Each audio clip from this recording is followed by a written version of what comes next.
Mitra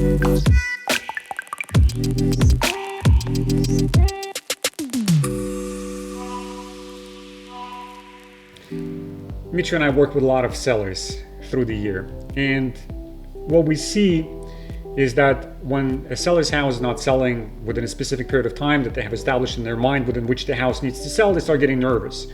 So what we decided to come up with is the list of 5 mistakes that most sellers make when it comes to selling their home. We wanted to share those with you so that you know the reasons as to why your house might not be selling. You can fix that, or you can address them before the problem occurs and before that time within which you wanted to sell the house is over. That's correct.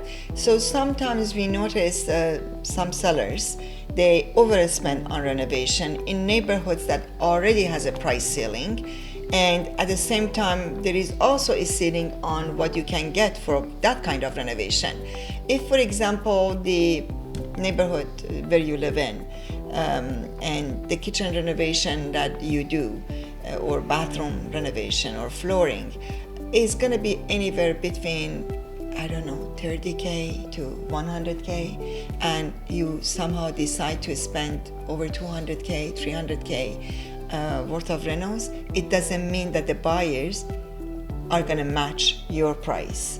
You have done some renos simply because of your own enjoyment or your own taste, and with the ceiling that people, buyers, are taking in consideration, they might say that they would be willing to pay 100K for the renos, even a basement reno that can bring sometimes a lot of value or rental opportunities. There is a ceiling on every reno we do, and you being mindful of that from the beginning is very important, unless you have done it for your own enjoyment and you cannot expect to have your money back 100%. Okay, great point.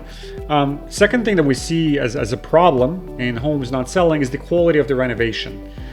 It's one thing to look at the photos, which are sometimes deceptive, not intentionally, but sometimes they don't represent the house accurately. And then once you actually go through the property and you see that the baseboards are all crooked, the walls are not at 90 degrees, the kitchen cabinets are not closing properly. So there are issues with the renos. I mean, it looks like it's there and they've renovated just about 6 months ago, but it's not at 100%. So they've gone maybe, 98% there, but this last mile, the last stretch was never completed.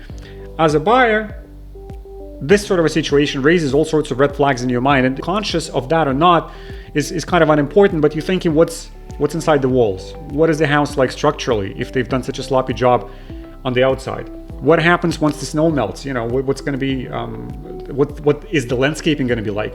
So that is like a huge red flag for any buyer going through the property if the renovation is not done to 100%, if the quality of the materials is not there, if the finishing is sloppy. So that's a problem. If you're starting with a reno, make sure that it's completed to 100% and like everything, every corner and nook in the house is in the perfect shape, because once the buyers start going through the property, there will be a problem if it's not done correctly. So consider fixing that, or consider not getting into renos in the first place if you're thinking that you might not be able to finish that to 100%. Exactly.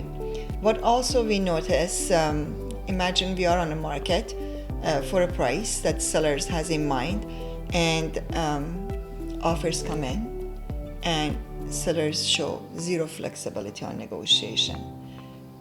Consider that would be a loss for you, not a gain.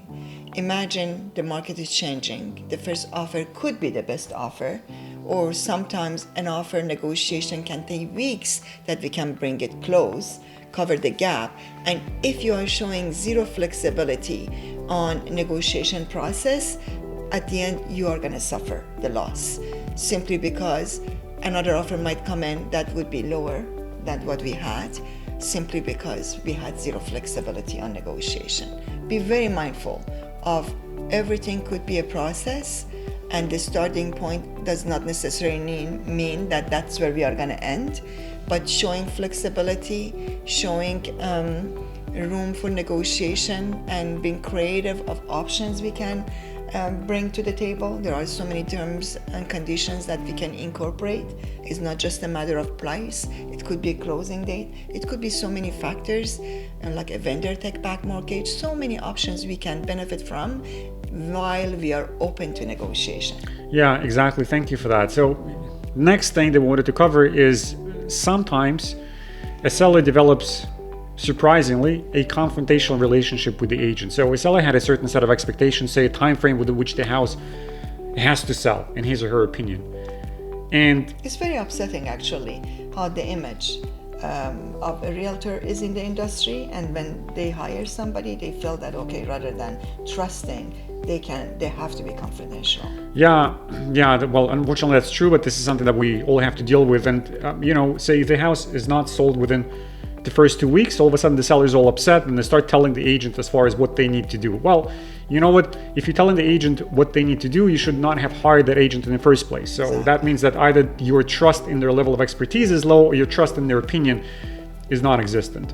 And that would be a first indication of brewing trouble if you are headbutting with your agent that is supposed to be on your team, that is supposed to be consulting you and bringing you the best result possible. So if that happens, maybe it's time to shift gears and change agents. But before you get into an agent relationship, first of all, make sure that you trust that agent's expertise in the marketplace, and second, that you have a personal level of trust into the agent's opinions in the first place, because that will prevent that confrontational relationship from developing, and you will end up selling your house faster for more money.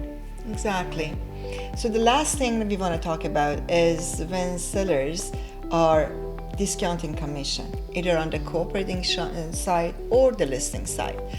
They think that why they should pay 2.5% to the cooperating agent, for example, while in this market we actually suggest to pay even more, sometimes a bonus or even up to 3%, simply because of the amount of inventories, active listings. How can we create an incentive for cooperating agent to bring their buyers and submit an offer on your property versus another? So that's what we see on the cooperating side. Definitely the base of 2.5 is given, and on top of it, sometimes we make a recommendation to pay a bonus or even 3%. On the listing side, also we see, okay, why should we pay the same amount of commission that we pay to the cooperating agent who brings the buyer? And they are literally saying somebody who is not representing them should get more than the agent who is representing them. At the end, we need to know what the focus is going.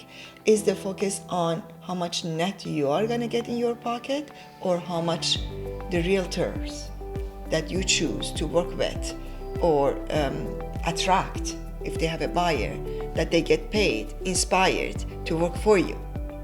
So those are the 5 points that we want you guys to be aware of when you're selling a house. And if your home is not selling, it could be one of those reasons. It's better to know them beforehand so you can, take a quick look at the list and say, okay, you know what, I can probably prevent that, and that from happening, and the other two are outside of my control. So I wanted to share that info with you, and as always, guys, if you have any questions, please reach out to us. We'll be happy to chat. See you next time.